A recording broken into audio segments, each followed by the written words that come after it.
Aktivis 98 ingatkan Erick Thohir tidak gunakan BUMN sebagai kendaraan politik. Maraknya pemberitaan Menteri BUMN Erick Thohir akan menjadi capres atau cawapres 2024 akan berpengaruh terhadap citra BUMN sebagai entitas bisnis yang seharusnya dijauhkan dari kepentingan politik. Pasalnya, itu akan menimbulkan risiko usaha dan konflik of interest. Demikian disampaikan Koordinator Siaga 98 Hasanuddin dalam keterangannya kepada kantor berita RMOL Jabar pada Kamis 9 Juni 2022. Aktivis 98 asal Jawa Barat itu menilai citra tersebut tentunya sangat merugikan BUMN sebagai entitas bisnis.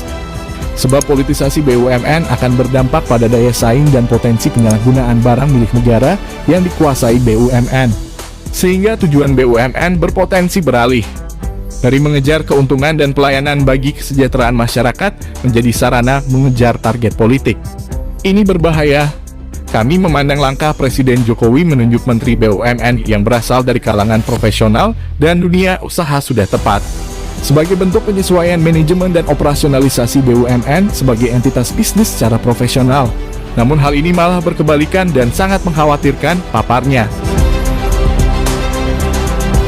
Hasanuddin pun menuding Erick Thohir malah terlibat politik praktis dengan ikut dalam dinamika politik partai politik dan menyebar berita tentang pencalonannya sebagai capres maupun cawapres 2024.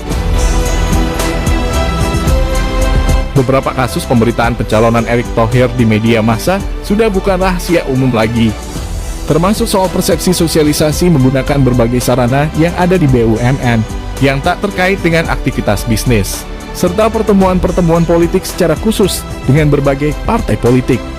Jelas ini sudah melampaui batas profesionalisme dan kegiatan di luar jalur ekonomi atau dunia usaha, kata dia.